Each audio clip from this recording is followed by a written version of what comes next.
Welcome into another edition of Pete's Pigskin Preview presented by Meadowbrook Wealth Advisors of Raymond James. I'm Neil McCready. That is MPW digital football expert Pete DeWeese. We have finally made it to the SEC portion of the Ole Miss schedule. The Rebels have thoroughly demolished and crushed and destroyed the four non-conference opponents on their schedule. Most recently, Georgia Southern 52-13.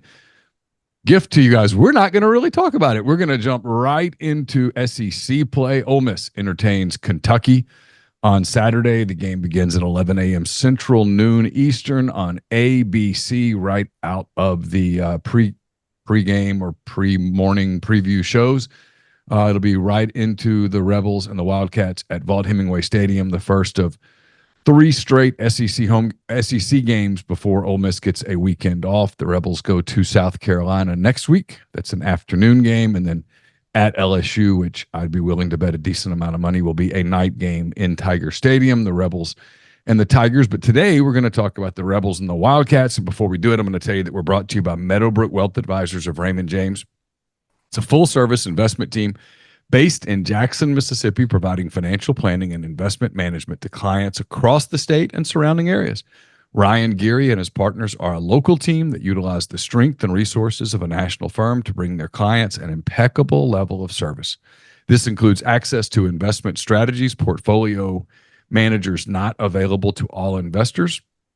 If you're interested in a no-obligation consultation or just want to be added to their monthly market update email list, reach out to financial advisor Ryan Geary with Meadowbrook Wealth Advisors of Raymond James, 601-368-2215 or ryan.geary@raymondjames.com. Raymond James and Associates Incorporated, member New York Stock Exchange, SIPC. Pete, how are you? I'm doing well. How are you? I am good. We're working on got a little bit of a possible technical issue, so we're going to hop right to this. I think you're going to get right into the Rebels and the Wildcats. We're going to try to do this on one take. We don't get 9 additional takes if it doesn't go right, so we'll just take this one take here and see what happens. So, Pete, the floor is yours as we talk about Ole Miss and Kentucky. Thank you.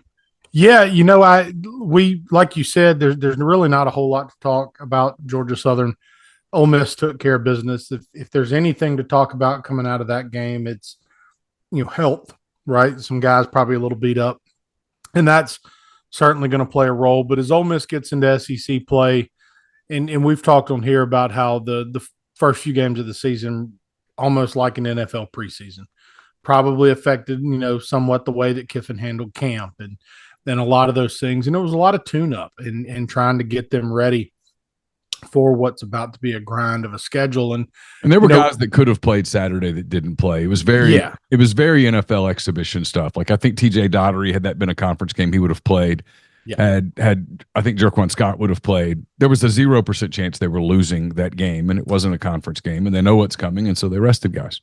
Yeah, and I think I think at some point, whether it's this week or down the road, I think that Ole Miss fans will see some of that pay off. Trying to kind of protect and preserve bodies when they can. Because, Kentucky is an interesting team. There's nothing about them that blows you away, but there is nothing about them that you look at on film and they're just not good. And that's kind of been the deal since Stoops has been there. I mean, they've always been well coached. They've always been a tough beat, especially if you go into their place. But it's strange because right now, and we've talked about it, we don't know what Kentucky is, and I don't know what South Carolina is. And so you look at that game and you're like, hey, South Carolina really kind of jumped on them. But and then you turn and you watch the Georgia game, and obviously they play Georgia close and very much had opportunity to win that Georgia game. And I watched some of both of those, and it's in some ways it's almost like two different teams, defensively especially. But even then, I mean, there's nothing. You look at the numbers, there's nothing that jumps off the page. They have some very good players. They do some very good things scheme wise on both sides of the ball, and so I think in a lot of ways, we're going to learn a little bit more about the offensive line for Ole Miss But I also think we're gonna learn a little bit more about the secondary for Ole Miss, and those seem to be the two things. It's hard to pick. When you sit there and you look at, and Kiffin said it the other day, because of the schedule and who they've played and the way it's worked out, he doesn't put a whole lot of stock in the rankings right now. But I don't care who you're playing to be in that upper echelon statistically, you're executing, right? And so, I'm kind of curious to see once it all really unfolds. So I figure tonight, let's dive right and get into looking at some of the schematics. And a lot of talk, I think, is about the Kentucky defense. And so I'm going to save that for last, but I want to talk a few things about the Kentucky offense. I think there's some things there that are worth showing. Or you seeing a picture of my girls right now, or are you seeing a picture of the football? No, I'm seeing a picture of what appears to be the Kentucky jumbotron, a little bit Beautiful. Of Brock Vandagriff. Just making sure, like I said, dealing with a little bit different technical situation. So going back and watching this Kentucky UGA game, a few things kind of stood out. I mean, if you look at the numbers, Vandagriff is 58% completion on the season, only 550 yards, 3 touchdowns, 2 interceptions, nothing that just jumps off the page and blows you away. So it's like, okay, are they great in the run game? Well, their leading rusher, the transfer portal guys, 59 carries, 274 yards, 3 touchdowns. The backup running back, the next man is 34 carries, only hasn't exactly been explosive. And he's a kid I'm familiar with. He's a kid that's from this area. And so you've got some different guys have carried the football, and they haven't been explosive in the run game either. But they call the game in a way that is going to make the Ole Miss defense work. Okay. First play of the game, they are backed up in their own goal line, and they get under center and they just run quarterback sneak and try to move the pile. And then from then on, the offense, they are going to shift or motion on almost every single snap. They are aggressive in the passing game. They want to take shots down the field. They're going to do it off of play action, and they are going to make you be right in your communication and in your fit, both in the front and the secondary at all times. I didn't chart it from the jump, and I got halfway through this game and thought to myself, after the first play, I think there's been a shift or a motion every snap. Okay. So you're looking, and again, it's kind of the NFL offense. It's from the McVay tree.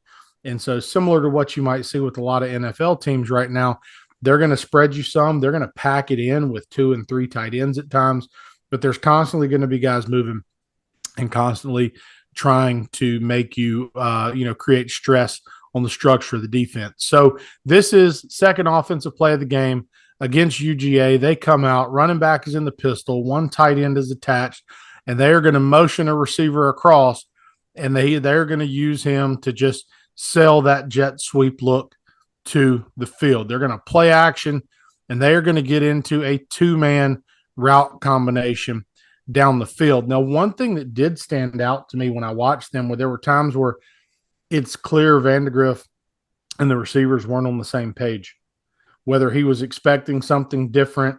The coverage changed late on him maybe, but there were times where it clearly doesn't look like, he's seeing what he expects to see. Here you basically just have an outside vertical to the field with a late flat behind it. And he's, I believe, trying to throw this post down here to the bottom, and the receiver never breaks on the post. He just stays vertical. Vandagriff is an athlete, and that is the one thing that Ole Miss is certainly going to have to be aware of and account for him, is so much of his production comes in broken down plays. He is a big physical runner, and he is athletic enough that when things do break down. So in this scenario right here, if he's looking to throw something to this isolated receiver, and they are talented on the outside at receiver, if he's looking to throw something here, and he gets the look he wants, and they're on the same page, obviously he's got opportunity. But if you give him opportunity to step up and run and evade the pocket, he is effective enough as an athlete and smart enough to go make you miss.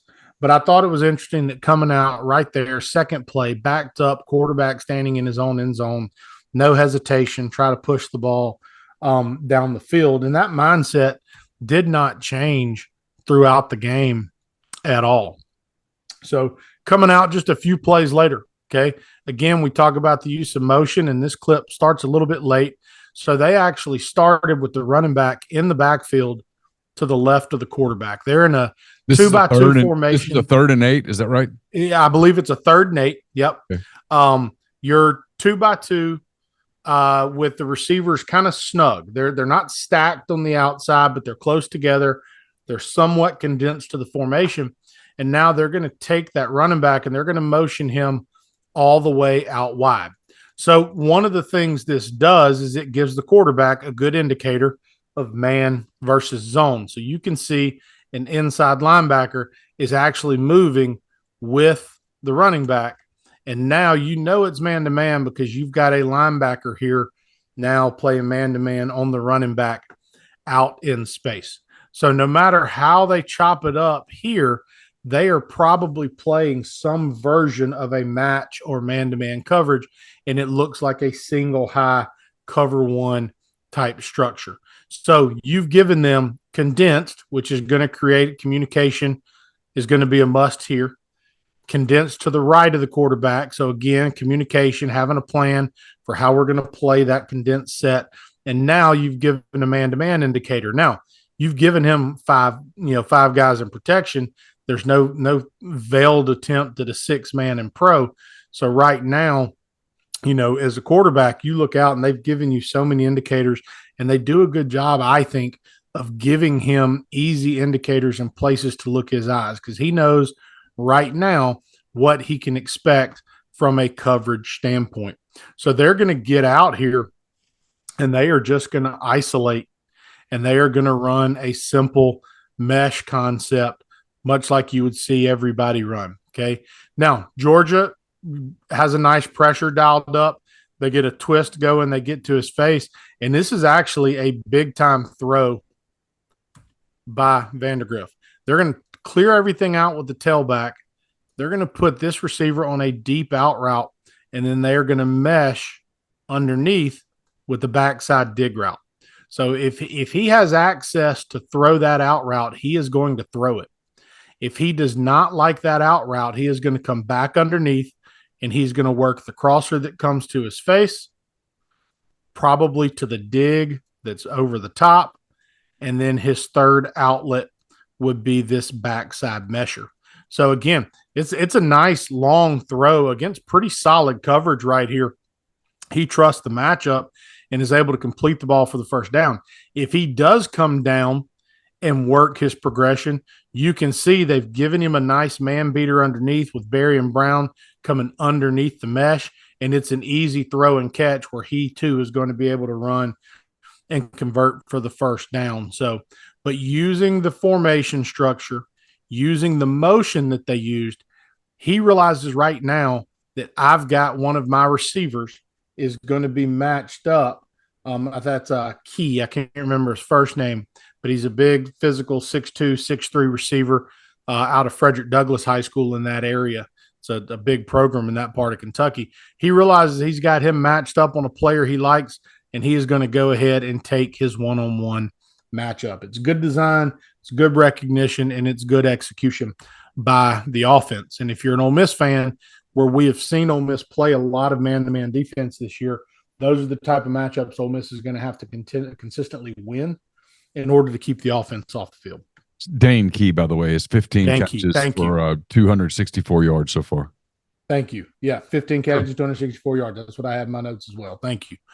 All right, so here's just another example of them, again, giving him easy indicators, but trying to get them into good situations. So Kentucky's going to come out in a spread formation. They've got 3 receivers bunched or clustered to the right.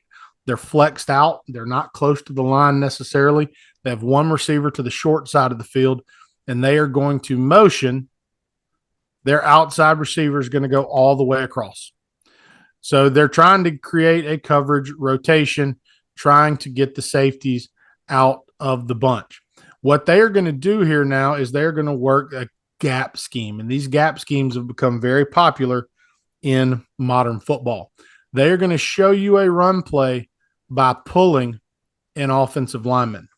And typically, when you're going to run that type of gap scheme, the other offensive linemen to the play side are going to block down, and you're going to pull and insert or pull and kick with your puller. Here, instead of blocking down and locking onto those blocks, they are going to try and slip these linemen out and get into an alley screen. So you're using the pull action of the backside offensive lineman to try and control the backers, and you're using the down block action, which is typically going to get players to squeeze and scrape at the second level. And so when you get that pull action, and you can see the right guard is pulling, and you can see the effect it starts to have on the box, it holds the safeties. Now, when they leak out late in the screen game, they have one guy to block. And if they get him blocked, it is a great first down gain. You're trying to outrun an inside linebacker. You're one-on-one by a safety with a good athlete in space. Georgia is able to attack it, and they're actually able to fight off of one of the blocks and come back underneath and, limit the gain somewhat. But these are the type of things that we don't see a ton of out of the Ole Miss offense. That's a cool We've concept. actually seen some. What's that? That's a cool concept. I mean, I haven't really seen that, but I mean, like, you do create a potential 101. I mean, Georgia's so athletic that it's sometimes hard to pull that off. But I mean, if just letting that play out, I mean, if the one guy makes that block right there, you've got a chance. He's got a shot. Absolutely. And if they're in a different coverage check, you may not have the numbers might be even more in your favor. So it's Lincoln Riley is who I kind of think of when I think about who made these schemes popular. Georgia Southern actually ran some last week against Ole Miss, so it's not like it's entirely foreign to the Ole Miss defense, but it's certainly something. It's a trend in football. Sometimes guys will pull both of these players. Sometimes they will hinge and then try to get this tackle out, so you actually get four guys out in the screen. Here, they don't pull the tackle. He sets and he takes the inside player, and you can see the center's not really able to get out the way they probably want him to because of pressure, and it puts him a man down in the count. So, but they do a good job with that type of misdirection to try and create some open space for their athletes. Okay, yeah, that's a really cool concept. I like that. So it's a good concept. And here's another one. This is another one that is trending big time in both NFL and college football right now. So they're going to start right here, and they start in a two tight look. So they've got two tight ends on either side of the center, and they've got two receivers stacked to the left, and they are going to trade to end up with tight end wing to one side of the formation, still two receivers into the boundary. Now, they forced you now to change your strength and potentially adjust your coverage. Now, they're going to bring one of their receivers again in motion to fake the jet sweep. So now, again, you have affected the rotation of coverage. You're making guys communicate at the snap. You're potentially affecting the run fit. So there's the play action fake. And now what they're going to do is they're going to take this receiver from the boundary, and he is going to go, and his job is to go take two. He is going to try to clear the corner and the near safety and get them the hell out of Dodge. The tailback is going to come off of his fake, and he is going to wheel up the sideline. If he is open, he gets the ball. If he is not open, he is going to pull any underneath coverage. Okay. The tight end here to the front side is going to start flat, making it look like down blocks to both of these linebackers. And then late, he is going to leak out and get in the wake of the wheel route by the tailback. And so you have, in theory, cleared out and flooded all of those zones and cleared out those defenders, and it gets you into this leak situation. So here, Vandergrift comes off the fake. The tight end is late. The tailback is late getting out. Okay. So they don't get the tailback out clearly, but the tight end still gets into the leak right here. If the protection is there, And you can see Georgia's got the right blitz on. They're going to bring number 10 is going to try to go through C gap, and they're asking the outside tight end to block down on him, and he cannot get there because he is essentially having to block down for two gaps. If they can effectively block number 10 right there, there's the space over the top. Oh, yeah. I got it. This ball to the tight end. But he doesn't have time to set his feet. Yep. But he doesn't have time to set his feet. And that has kind of become, the trend is, do I have time? Now, one thing I give him just great credit for as a quarterback, he always knows where his checkdowns are. He knows where his alerts are. And when he feels pressure, he is going to try to find them. Now, here, the pressure gets there before he has a chance to do anything about it. But as soon as he feels it, he knows where his checkdowns are, and he's going to find them. And you see that pretty consistently throughout the course of the game. Okay. All right. So not to interrupt you, because I know we're moving pretty quick, but I'm curious, if you're strategizing against them, if you're Pete Golding, is it because their offensive line's kind of the vulnerability of their offense? Is it attack, attack, attack? Yeah, you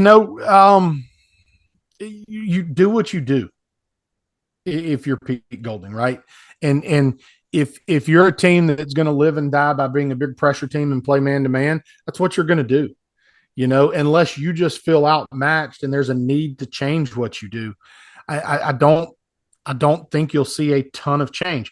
Might you see a little bit more zone in certain scenarios? Yeah. To protect I think during the broadcast some the other night, mismatches a little bit. Is that what you're saying? Say that again. To protect against some potential mismatches. I mean, they're really athletic on the outside. They're really athletic on the perimeter. They do a good job of trying to get guys matched up on safeties. But if you get them into certain situations, they also probably get a little bit predictable. But they're going to play with two tight ends enough that you're forced to add an eighth guy to the box. And that's going to put you on islands on the outside. And if you don't get there with the pressure, they can be effective in their play action game. So, I think you might see a little more pressure, certain things that maybe they've kind of kept off the page that they'll show. But for the most part, I don't think the identity of the defense is going to change unless Kentucky executes at a level that's going to take them out of what we've seen Pete Golding and the Ole Miss defense want to be at this point in the season. Another clip here again, fairly early in the game, backed up. So your second quarter now, you're 8 minutes left, second quarter. Okay, I believe this is a third down. They start with a bunch to the left side. They're going to motion the tailback out again into empty. And they're going to push him all the way outside of that bunch and get him set. So again, if I'm the quarterback, if I'm Vandegrift, they're trying to give me indicators. What you're going to see here when the motion starts, you see the inside linebacker number 2. He's looking out. He wants to see if he gets a check. He doesn't get one, so he's going to go with him. So now he knows man-to-man. Because they're playing the bunch, they have forced them out of a press man type situation, and now they are going to play some type of a man-to-man where they're going to pass things off. It's going to become a matchup situation. You still got the press to the single, but Georgia also right now pre-snap is holding this safety on the backside. Okay. Right now, if I'm Vandegrift, I'm probably thinking a cover one rotation. And what's actually going to happen right here, he thinks he's getting this one-on-one, and now the front side safety bails out. Okay. And so he's going to take his eyes back to this boundary thinking he is getting one-on-one. And so as the corner turns to bail in one-on-one and get in the hip of the receiver and they throw this stop route, well-oiled machine offensively, you feel comfortable throwing that route against man-to-man. What Georgia's going to do is trap it. They're going to end up playing a cover 2 here. So there's no number 2 receiver for the corner to worry about. So he's going to get inside, take away anything underneath. He can afford to have eyes in the backfield. He can play off and sink a little bit. And now he's got safety help over the top. Well, the position of the corner here, the technique from the corner, eyes in the backfield, is not this trap technique, is not what Vandegrift is expecting. So Georgia kind of baits him into the throw by showing one coverage, playing something else. And you can see, again, they're just on the wrong page, and he realizes it, and he just essentially feels the pressure and throws the ball away. protects the ball, doesn't risk turning it over right there. So Ole Miss is going to have to play some games similar to what Georgia did, of trying to present one thing, being able to play something else, trying to get him off the script. If you look at the actual play design, they are trying to isolate the single receiver, and if they don't like it, all they're doing over here is they've got a screen. Again, I believe this is Barry and Brown, a guy you like throwing screens to. Well, if Vandegrift recognizes early that the front side safety had bailed out into a too high structure, he 100% should have taken the numbers, thrown the screen to Brown, and now it's a punt return. Try to get your guy in open space.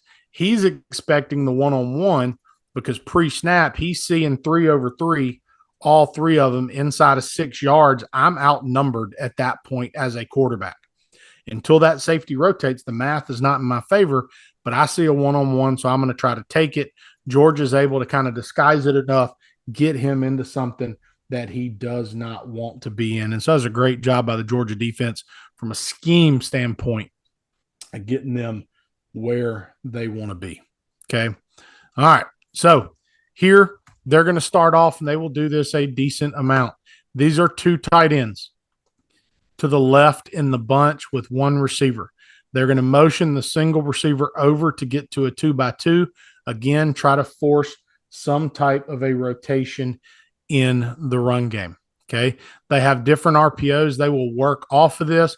Here, they are simply just going to hand the ball off and allow the running back to get downfield. Now, I'm going to go to the end zone copy of this. Nothing explosive from a statistic standpoint really about the running back, but he is a capable ball carrier.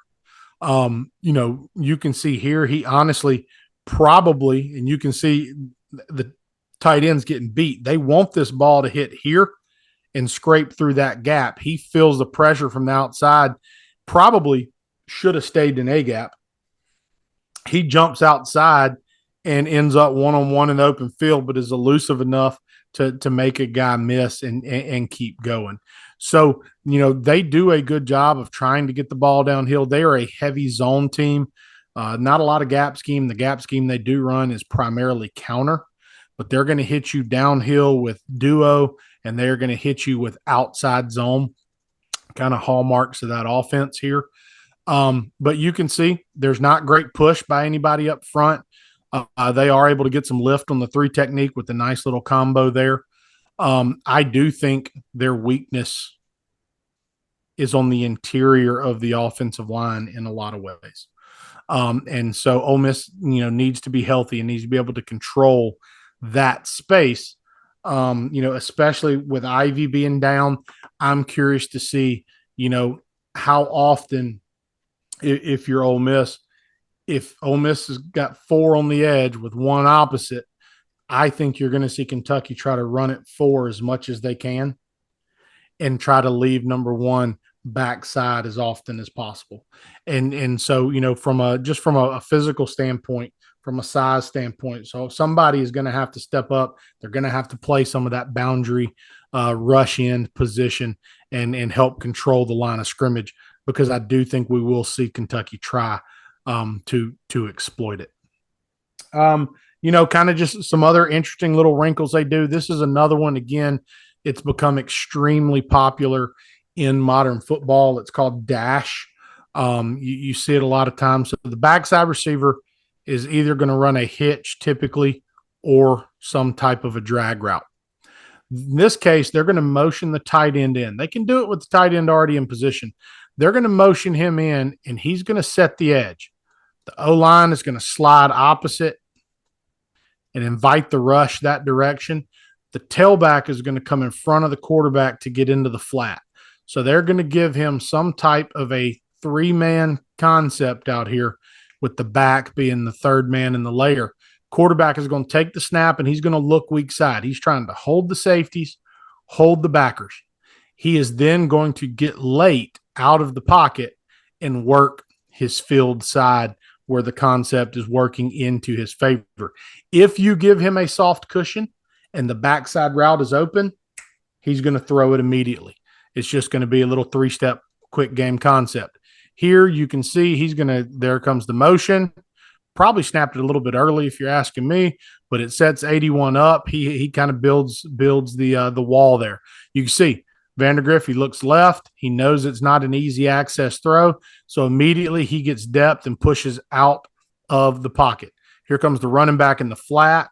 That draws underneath coverage.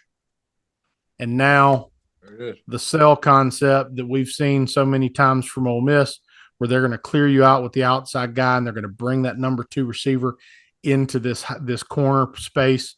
All right, is open. Ball is a little bit late. Number 8 almost comes back for Georgia and makes a great play on the ball, but they're able to go ahead and convert right here. Again, it's an easy read for the quarterback. It's a good way to get to it. You can alleviate the pressure from the offensive line because you're kind of getting into that late rollout situation. It's something that Missouri and a lot of teams in the conference are starting to use a lot of, and it's certainly something that's part of the arsenal for this Kentucky team as well. Okay. Again, just kind of going back, last one I'm going to really show you on their offense. Okay. So we're looking at a short yardage situation here. So we're a 3rd and 4, and they are trying to get the ball to playmakers in space. So they are in a bunch set here. This tight end to the right off the ball. Okay. You have 2 receivers flanking him just to his outside, 1 receiver to the left, and everything is close to the box. When I show you this from the end zone, you're going to see the tempo where Kentucky breaks the huddle in a hurry, sprints to the line of scrimmage, and gets into the formation. A lot of teams will do that when they want to try to catch you before you get set as a defense to run the ball. In this scenario, Kentucky's doing it because they've slipped Barry and Brown into the backfield at tailback. So now they're just going to get into a basic mesh concept, but they are going to put their best athlete in space right now as the primary progression for the quarterback. And he's able to convert, make 2 guys miss, and get into an explosive. So you can see here, they're going to break the huddle as quickly as they can. There it is. Barry and Brown hiding in the backfield. So now they're just going to come with these inside routes, and they're going to try to pick whoever's responsible for him in the flat. High probability of man-to-man coverage. There it is right there. They get the pick. You can see number 3 is man-to-man on him. He's trying to work to him. 9 is going to go run his route in just the right situation to drive his defender into number 3. And there's the open space you need right now. He's honestly, for my money, late on the ball. Yeah. Ball should have gotten out like earlier. He took him an extra tick to get rid of it. Otherwise, he might be still running. I think he sees the corner here, and he is worried that corner is going to drive it. So he's trying to hold him. They've got the vertical release here by Key, and I believe it is into a corner route. It might be into a post. It is into the corner route. So he is making sure that the DB is going to drift with that corner, and now he comes back to it. But, yeah, if he gets it out there any quicker, and quite honestly, if it's a little bit better of a ball, and you lead him, he catches that thing up the sideline, and it's potentially an easy score for Kentucky. So they do a really good job of trying to find ways to get their guys the ball in space. They do a good job, again, of making you really be on top of things as a defense. They're going to make you communicate, and they are going to make you work on that side of the ball. Flipping the script, going to – and let me backtrack for 2 seconds. Again, there's nothing from a statistical standpoint that blows you away about what Kentucky does offensively. If they are consistent, if they can get if they can be efficient on first down, and they can get a little bit more consistency between the quarterback and the outside receivers, they certainly have the talent on the outside to cause some major issues for most defenses. From a defensive standpoint, I think Kentucky, again, they don't blow you away. What they do is they're sound, and they have some good players. By my count, 6 sacks on the season, 4 interceptions. They don't turn you over a ton. They don't necessarily get a ton of sacks. What they do, however, is they move the feet of the quarterback and they get him into some awkward throwing situations. Carson Beck had a couple of really nice throws in this game, but there were several times where he was not as efficient and as crisp as he often is. And it's because they were able to create just enough havoc up front. Number 0, 6'6", 345 pounds, freak of an athlete. Yeah. And they will use him inside, outside. They do a lot of things with him, and you've got to know where he is. He's a part of the package all the time. Their leading sack guys, number 13, Weaver's got, I think, 2.5 sacks on the season. And so you will see them. They will give you some different front presentations. They will mask some coverages. They're not afraid. They will drop back and they will drop 8 and play zone, and they will rely on 3 to get there. They will also bring pressure and play man-to-man behind it. So have a few clips from the same game, because I figure people just like watching kind of elite competition. And so this is, early in the game here, UGA goes with the motion right here, and now they're going to go ahead and they're going to bring pressure. They are not afraid to bring pressure. So they're going to bring field pressure here with 2 guys off of one side.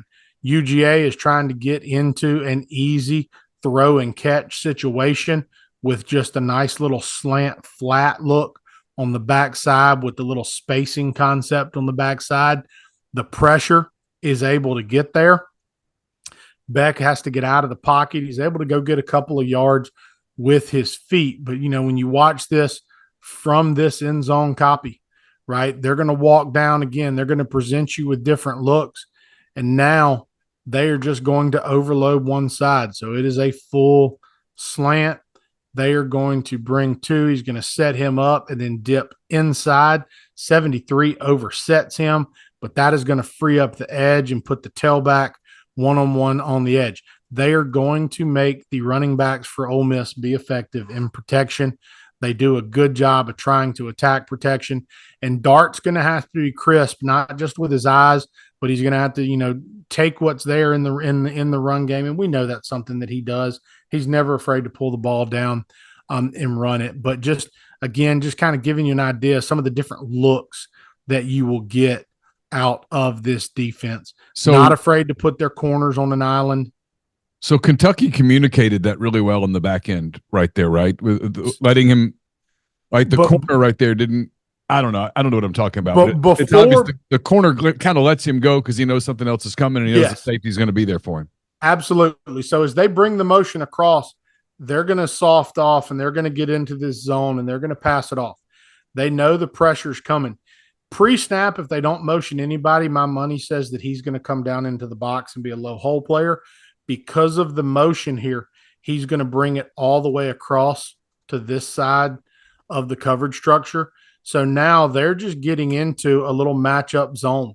So take what comes inside, take what comes outside, take anything over the top, right? On the backside, they've got their 3-man. So they've built these 2 different 3-man coverage triangles now.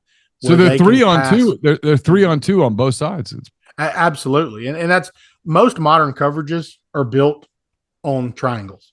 And you're trying to get, if you're not playing man-to-man, you're trying to build triangles because a lot of modern passing concepts going all the way back to West Coast stuff is, again, it's built on triangles. And so here you're able to build the triangle out where you've got an inside player, an outside player, and an over-the-top player, and you're forcing with the pressure, trying to get the ball to come out early, and you are in a very sound position defensively. All right, skipping forward here. So now UGA is going to show them motion again. You're going to see something different. But now you're going to see them actually get into a 3-man rush. They're going to rely strictly on the front for pressure. So they're going to drop 8 right here. They're going to push everything off coverage-wise. They're going to handle it well. And you can see just the athleticism that they have in the front. Now, the front discipline, maybe they're trying to force him here where they have late help from a backer. From a coverage standpoint, they're getting into just a cover 3 structure. It almost looks like a robber because the middle field safety, maybe it's some type of an inverted cover 2 because both corners are bailing high and inside. The middle field player stays flat, almost playing it like a Tampa. You get flat players here, and you still get your hook curl, middle field drop, and you get this backside wall. So here again, they're giving you a different picture look, and they're thinking that they're good enough with the three that they have to make good things happen right here. Backside is where he really should have gone with this football. You see there is the window for this backside glance, but that safety, it would be matching it with his eyes if he saw it. But you go to the end zone copy right here, and they are just going to work slants in this three-man rush. They're going to funnel the quarterback to the boundary, to the short side of the field, but they're good enough, they're slippery enough and athletic enough, even with their size, to create rush with the three-man pressure right there. You know, you cannot allow that to happen if you're Ole Miss on Saturday if you want, you know, consistent success. So here they're going to get back into a rush look, okay? Anytime you see all three defensive linemen overset to one side of the field with somebody, typically two people, but a lot of it could just be one, walk down to this field side, it is pretty much a guarantee you are going to get field pressure, okay? Here, again, UGA is going to start a 3-by-1. They are going to motion the guy back, and then they're going to return him back to the 3-by-1. So they have a run play here, and this is an RPO. And Ole Miss lives and dies by the RPO, and this is the type of RPO we've seen from Ole Miss in the past. They are typically going to have a solo rule to the boundary. So the single receiver is going to run a hitch versus soft coverage, and he's going to convert to a vertical versus press coverage.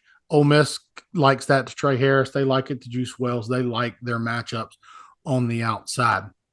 Here, with the pressure coming from the field, they are just getting out into this bubble screen. If they execute the block on the perimeter, it's a big play for UGA. He potentially could have thrown his solo to the boundary. Dart throws it a ton. If Trey Harris gets that look, they're throwing that ball out there a lot, and Trey Harris makes guys miss, gets extra yards. Here, he chooses to take the numbers. He's going to replace the pressure with pressure. So what they're actually doing here is they're bringing both of these safeties, and this linebacker is responsible for the tailback if the tailback releases to the flat. Tailback doesn't release. It is a run play, so he's the quarterback player. So he's just going to flip the bubble out, and you can see it here. If you execute that right now and you control at all on the perimeter, it is a long way to go for anybody else to make the play defensively for Kentucky. They are athletic enough on defense. They make the guy miss because they are downhill. They play fearless. They do not play soft. But if they can just execute the block right there on the safety, they've got a great play. And you can see it a little bit here from the end zone. If he gets that block right there, now you're here with a two-way go, and it is a explosive play. So you can catch Kentucky in bad situations. You just have to be good enough to execute on the perimeter to be able to get away with it.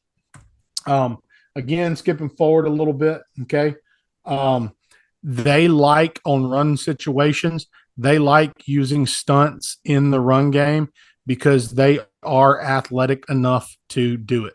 So you've got 2 over 2 to the boundary, 2 receivers somewhat close together. So he does not love his screen game.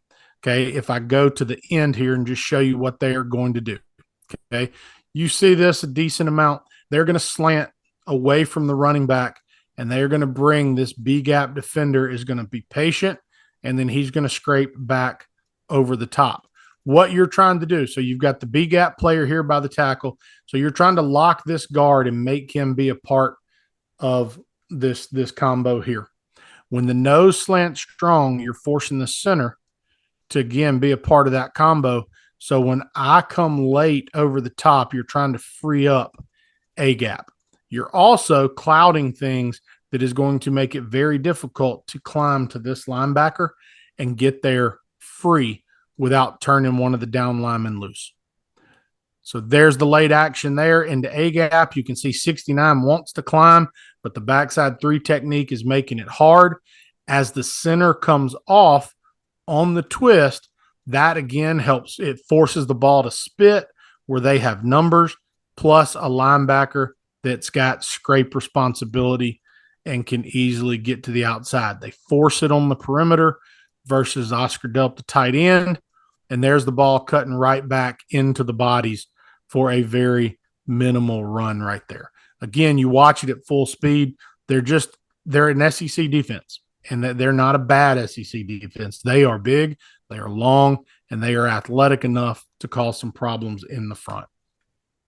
That's a similar run scheme to something we see Ole Miss use a lot of, and it is not something, that's the type of play that you might see at many times throughout the course of the game on Saturday. Okay. All right. Going to the next one here. All right. They are not afraid to put their guys on an island, although they do it often from depth. Okay. You can see here, he is playing an off man-to-man to the boundary, and Georgia is going to try to isolate him and attack him with a double move. Okay. Ole Miss loves double moves. Kiffin is going to get to the double moves a couple times a game. He's going to typically work some underneath stuff first, and they're going to take those shots. I thought the corner here for Kentucky did a really nice job of being patient on it. The depth in his technique allows him to be. But if you're Ole Miss and you can get them to play with that depth and that technique, you have to throw hitches and out routes and force them to tighten up on your receivers.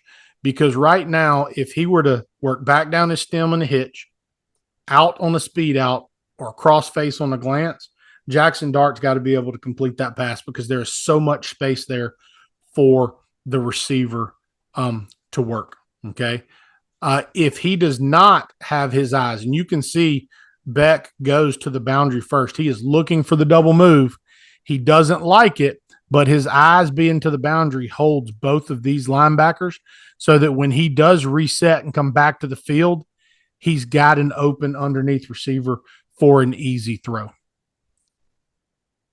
If he doesn't like that, if the linebacker works here, they've influenced the flat defender enough, and the curl is actually coming open right behind it, but he doesn't need to get that far into his progression. Okay.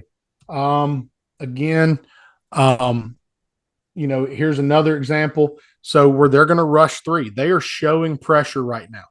They're going to rush three guys. They're going to drop eight. This is a 3rd and 3 situation. They're expecting some type of an underneath route concept, and they do a great job of just sorting out all the bodies, smothering everything up, forcing any throw to be contested right here. The rush does just enough to make him kind of panic in the pocket, gets out a little bit, and they get away with it right here. They're lucky. Kentucky busts the coverage, but then almost makes one hell of an interception. But UGA is actually able to hold on to it and kind of get him a little miracle move on the sticks right there. But again, very situational football. Understanding 3rd and short, probably going to throw the football right here, and it's going to be something underneath.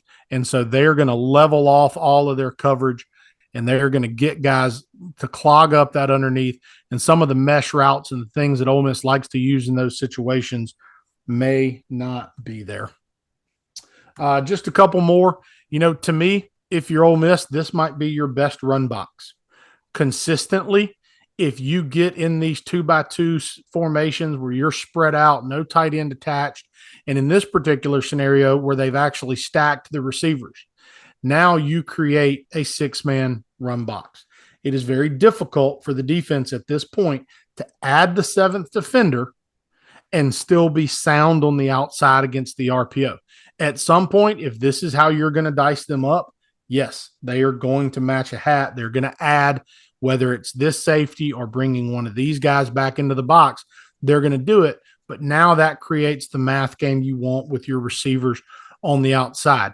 I personally, watching this, as soon as I saw this clip, I paused the button and I said, I bet we see a ton of similar looks from Ole Miss on Saturday because, again, it gives you the run box. And Lane Kiffin, despite what people think, wants to run the football. Here you can see All right. Is it a well executed run scheme right there? No, but this is not what you're going to see from Ole Miss in this formation. You're going to see some type of a gap scheme play. You might see, here Ole Miss can block 5 and read a 6 defender. So, like, one of the things that Ole Miss loves to do is counter read. So if they're going to run counter read, you're going to block back on the center. You're going to double team on the left side back to number 54. Your right guard is going to pull for the end. Your right tackle is going to pull for the backer. And the tailback is going to fake the toss this direction. And the quarterback is going to read number 13. If 13 feathers with the toss, Dart is going to keep it. And now you, in theory, can block everybody. Or if 13 attacks, Dart is going to pitch the ball out there to the tailback. You see the same thing going the other way, where they will bring the back across this way, and it's essentially the same rules. Now you're back here. You're going to double to 17. Your left guard would now pull for 13. That's a nice little bubble to run in. And your left tackle now is going to pull for 54. And again, you're just simply reading the end. Okay. In those scenarios, it's a top scheme for Ole Miss. You should feel like you can run the football in those scenarios. Okay. You feel like you've got 6 for 6. If you can handle the interior play in any of the movement, you have a chance to be successful. Where Kentucky gets so much of their success, it's right there, man. It's number 0. All 6'6", 345. His pad level is high. He's a big athletic kid. His pad level is high. It is not great, but they struggle to move him. It keeps the linebacker free, and it makes it very difficult for Carson Beck to be right in that scenario. So you hand the ball off. In a perfect world, you've had a better combo, and that ball is going to spit here, or it's going to come tight off of it, and the quarterback has done enough to hold the edge defender. But they struggle to move him right there with that zone combo. He is very effective in those schemes, in my opinion. All right. Late in the game, busted coverage. 2x2, Georgia comes out, tight end receiver to the right side, 2 receivers split all the way to the left. Again, here comes the field pressure. They're going to bring the linebacker and the nickel from the field, and they're going to try to overload one side of the progression. Again, they're going to make the tailback be effective in pass pro. Here, Georgia's offensive line flat out bust the protection, but you see Kentucky flat out bust the coverage. They're just working the 4 verticals right here, and if that ball is clean, it is probably a touchdown. Again, it looks like they're getting into some type of a deep coverage situation with the corners, the safeties. I don't know if one safety is supposed to be rotating high and they've miscommunicated, because both safeties flat foot this. And while you see this corner squeeze the post, you do not see the boundary corner squeeze the post, which makes me think that he was expecting somebody to be a middle of the field rotation player. Okay, he has just enough time to get it off. Big time throw under pressure right there, right down the seam. And then, they're able to make the guy miss, and it's absolutely an explosive play. Leads towards, I believe, the go-ahead points for Georgia. So, if they can bust coverage and they can hold up in protection, Ole Miss is good enough to attack those places down the field, and I'm sure we'll see a decent amount of it. So, like I said, Kentucky's a good football team. We're going to find out, obviously, a lot about Ole Miss, I think, on Saturday. I still like Ole Miss. I think that if Ole Miss plays a clean, inspired football game, I think at some point it gets away. I don't think it gets away in the way that we've seen Wake Forest or the way that we've seen Georgia Southern get away. But not a 50-point win. You know what? I'm not going to be mad about it, but I'm not going to put money on it. So, but yeah, I mean, I think this is going to be the best test we've seen by far from the Ole Miss defense. And I think if the Ole Miss defense can kind of play to the standard they've been playing at, Ole Miss is going to score points unless they just get into a night where they are a penalty or turnover machine. They're going to score points. What Ole Miss has to do is not beat themselves. They can't beat themselves with penalties. There have been too many already. They know that. They're aware of it. But they talked about it in the broadcast the other night for anybody watching that game from home is they don't want to take away the aggression. They just have to clean up the penalties. Offensively, Ole Miss can't afford to get into long down and distance situations that are created by penalties. And if they win the turnover battle, I mean, they should easily win this ball game. I think they're going to win easily because I think they've been bored. That's what I think. I mean, you can do all the coach speak, song and dance. Not you, Pete, but in general, people can do the thing about, hey, every game you got to be locked in. And when you score 10 points in the first minute and you look up and you're like, okay, we're going to beat the hell out of these guys, and you just lose a little. And you saw a little focus slip in the first half, and then they turned it back on in the second half and blew them out. And you saw a little focus lapse at Wake Forest.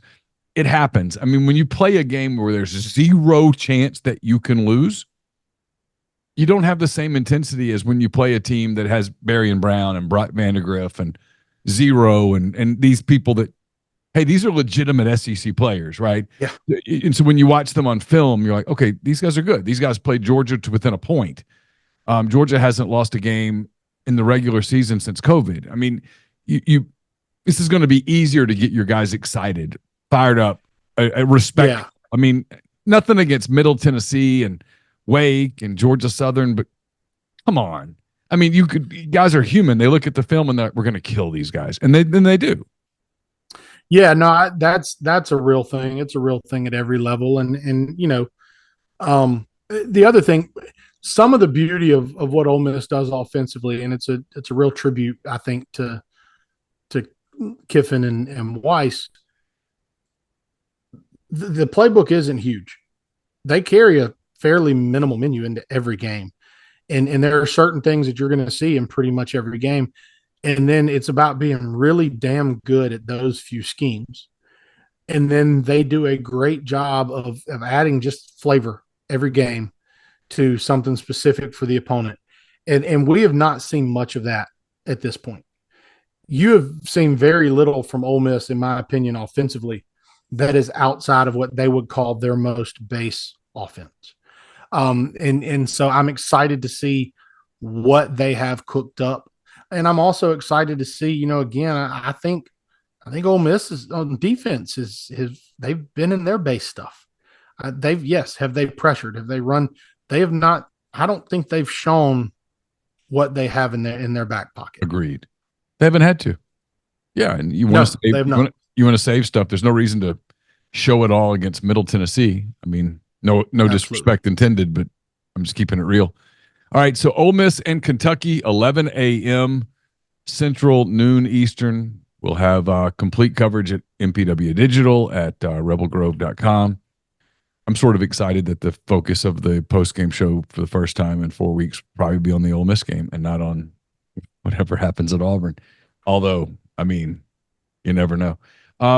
Anyway, we'll talk about that. And then I think next week's game, it's one I've had circled for a little while, is, hey, this is a weird spot on the schedule that has some adversity written into it. They have an elite defensive front. They present problems at South Carolina. It's at Williams-Brice, middle of the day. It should be interesting. South Carolina coming off an open date. They could easily be undefeated. So it's an interesting football game for Ole Miss and South Carolina. We'll talk about it next week on Pete's Pigskin Preview, presented by Meadowbrook Wealth Advisors of Raymond James. Pete, thanks so much for the time. Appreciate it. Thank you.